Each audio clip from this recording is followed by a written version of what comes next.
Hello lads and lasses and welcome back to the channel. Today we are talking about our upcoming fixtures. We have, 7 games in 28 days?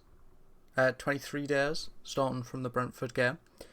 They're all quite big games. This is going to be quite an interesting spell where results are definitely going to be scrutinised.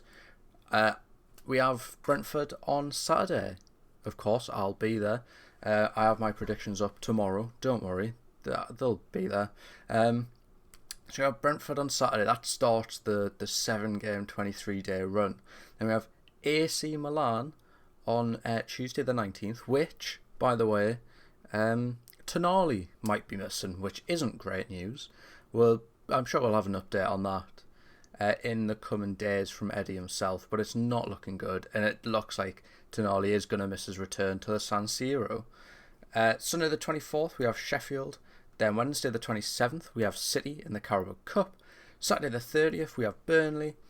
Wednesday the 4th of October we have PSG at home.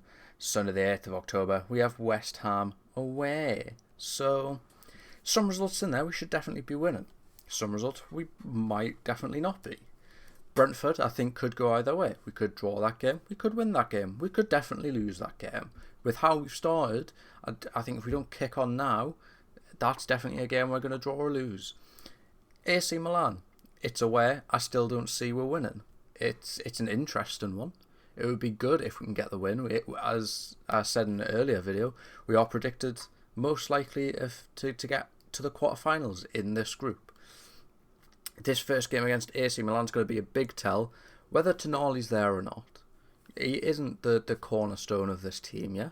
I'm sure he will be soon. He is a very good player and he started off very well despite the results. But we have to see how we can adapt without the likes of Tonali or without the likes of Bruno if he was to get injured. And there only being 3 days means a lot of rotation. So I think a weaker squad against Brentford, stronger squad against AC Milan is what we'll end up going with. And then on the Sunday we have Sheffield United. That's a game we should definitely be winning. There's no reason we should be dropping points against Sheffield United. I think that's mental. I wouldn't mind... I don't know what the faces were, sorry. Jesus. So after the Sheffield game, we have City in the Carabao Cup. I'd prefer to play a stronger squad against Sheffield and then get knocked out of the Carabao Cup by City, focusing on the league and the Champions League, and then when the FA comes about, we can focus on the FA Cup. Lovely stuff. That would be the perfect scenario to me. So we're not losing players because we do have quite a thin squad. We have a thinner squad than the other big teams do. And not only do we have a thin squad, we lack good depth in a lot of positions. Right winger, for example, we've got Almiron and Murphy as strictly right wingers. That's not fantastic depth to have. So we could do with another right winger. I'm sure Yankuba Minte, who is looking very good while on loan at Feyenoord and for Gambia, would do an amazing job there. Maybe next season he can step into this team a little bit. Or centre-back, for example, as we would drop from Shaw to Lascelles in that right centre-back role, which isn't fantastic in the slightest. After that City game, we've got Burnley 3 days later. It's not too bad, it's not awful, it's quite nice. A newly promoted side to play against. And another game I think we should definitely be winning. And there should be no excuses to whether we win or not. We should just be winning that game. It's Burnley. And it's at home. It's a home game against Burnley. That should be a win. October 4th, we have the home game against PSG. Again, don't think we're going to win this. I don't think that should come as a surprise either. They've got one of the best goalkeepers in the world. They've got Kylian Mbappe still, who I'm sure will tear our defence a new one, depending on who's playing. And it's again one of those games where I don't mind playing a weaker squad against Burnley if we're playing a stronger squad against PSG. Because we have that 4-day gap in between games. Bit of a better one than a 3-day gap. But it's whether you want to take that chance or not of playing these players in back-to-back games for so long. Because not everyone can be like Tottenham, where they've got, I think someone said, like 4 games in a 50-day span or something silly. I'd love that right now with the squad depth we've got. And then we've got West Ham another 4 days later, which, it's away. West Ham have proven to be quite good. They've gotten off to a very good start. So I think that one is actually going to be a struggle, dependent on how we finish these other games. If we don't get the wins where we need them, then I think West Ham's going to be a loss. I think Mikel Antonio is going to do some stuff to her. Paqueta, he's going to be good, probably. Aguerd, who's done quite well this season apart from being sent off. So some big games coming up, and it's going to be a very vital spell to see how we do against some of the bigger teams in the likes of City and PSG and AC Milan, and how whether or not we can perform against smaller teams but in congestion where we've got to play more players. So the likes of Callum Wilson is probably going to start games. Murphy's probably going to get his first start of the season during this time period. We'll probably see Barnes finally start a game. We might even see Lewis Hall, which I would like. I don't think the kid should be sitting on the bench when we've got the likes of Dan Burn and Matt Targett starting at left back. Hall is probably a better left back already. He should have the chance to prove that in these congested fixtures, especially if the likes of Sven Botman, who recently picked up an injury, picks up another injury, or Fabian Shaw, who picked up a small strain while on international duty, picks up another strain while playing for the club. Or even, who else got injured? Miggy Almiron. He had a small injury, not as big as we first thought, which is good, but it as I keep saying, it means we're not going to rotate the side around at all. If he picks up another injury, then we're forced to play other players.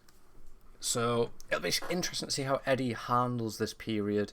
It'll be interesting to see what results we can pick up, whether or not we're going to have a good September, as I'm really hoping we do. Otherwise, Twitter's going to go into meltdown. The streets are going to go into meltdown. We're going to have more stupid people saying stupid things. Can't wait for it. So we've got the Champions League in less than a week now. It's in Thursday, Friday, Saturday, Sunday, Monday, Tuesday. 5 days. Champions League in 5 days.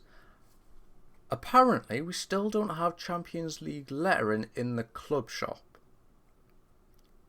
So, does this mean we're not going to have Champions League lettering in the game? Or will it be sorted by then? I was in the club shop last month, early on last month, late on the month before, something like that. And apparently the Champions League lettering was going to be done by the start of September, ready for the Champions League. My brother went and bought the 3rd shirt yesterday. Apparently don't have the Champions League lettering in still. So that could be embarrassing come AC Milan if we have to stroll out there in Premier League lettering, which is different to what the Champions League use, and play against AC Milan. Twitter's going to have a meltdown about that. So yes, if anyone knows anything about Champions League lettering, that would be great. Let us know.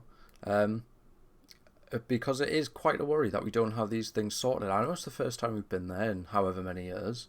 But it's lettering. It should be simple enough to sort. You just get it approved. All you need to do is use the template Shirley and change the colour. I know I think there was a bit of concern about the stripes on the back of the shirt and that we might have to box it out like we used to. We used to have it boxed out on the back of a shirt. I